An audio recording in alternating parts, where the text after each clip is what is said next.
Sumokol roti parding teh gula. Yuhu, halo semuanya, baku dapat lagi dengan kita video keseharian. Orang Manado pakai bahasa Manado biar nyanda di Manado. Sebelum kita mau bikin tuh teh gula, kita panas air dulu, mau tunggu sampai dia mendidih. Nampak dia baru menyala kompor. Nyanda pakai lama dia mendidih, langsung juga kita sesadia DP gelas. Ini ada 2 gelas for kita dan kita pepa itu tercinta. Seperti biasa tiap pagi mesti teh gula 1 gelas minimal. Kita kalau 1 hari kok nyanda minum teh gula, udah pada suruh mana ada kekuatan. Karenanya aku pediri ini tergolong orang yang biasanya kekurangan gula, loh. Pernah kita dulu udah tes gula darah, mereka tuh sebelum kawin sih, sebelum dah anak, waktu masih nona-nona. Tak kaget sekali kendoon kita, karena apa? Padahal baru abis makan siang, kita pe gula cuma 80-an, astaga naga. Padahal katanya kan kalau abis makan begitu harusnya di atas 120 katanya sih. Jadi kurang tahu juga apa ini kebiasaan kurang gula ini baking mangantuk, karena kita hampir tiap kali mesti mau menguai astaga. So itu kalau ada tuh dia bilang, aduh manis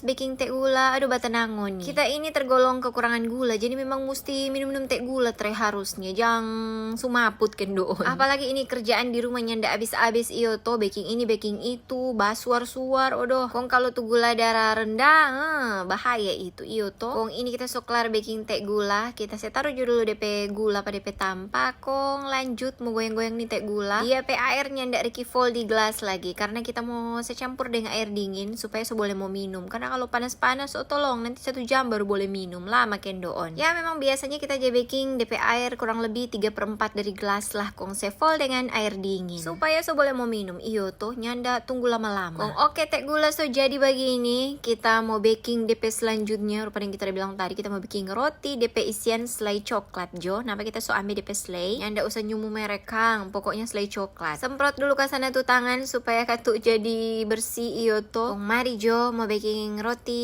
isi coklat pakai DP selai coklat maksudnya. Ini ketuk kalau mau dibilang sumokol cari gampang, karena lebih mantul kalau ada pisang rebus, ubi rebus, sumokol pagi-pagi iyo to. Mari ini ala-ala barat sadiki. Soalnya cari gampang kendoon. Apalagi kalau di kota begini, aduh ele mau cari ubi dan pisang pes tengah mati, mesti mau pideng motor. Kalau di kampung coba ambil di kobongkang. Nah, kong ini roti kita udah skip DP video, nah pas kelar. Lanjut kita mau ambil dulu ini baju-baju di dalam mesin cuci, karena tadi sementara baking teh kita sementara cuci baju. Nah pas kelar tuh kloter pertama kita mau langsung jemur pada orang, karena mumpung ini matahari lagi DP hot. Rupa yang biasa kita cuci berapa kloter, cuma peklar 1 kloter langsung kita jemur supaya dia boleh mau taba angin-angin iyo toh, lebih cepat kering dang. Ini kali pokoknya lumayan banyak tuh baju kita udah cuci. Maria begitu tertumpuk-tumpuk karena tak mager-mager akang lagi kasih. Ini berikut komang kita mau bertekad 3 hari kemudian semua langsung cuci baju supaya sunyak mau tertumpuk dan nyak baking siksa diri sendiri. Semoga terlaksana nokolnya mager. Oke deh, begitu judul kita video kali ini. Terima kasih banyak Mbak Uni nih. Jangan bosan-bosan Mbak Uni sampai baku dapat di kita video-video yang berikutnya. Dadah.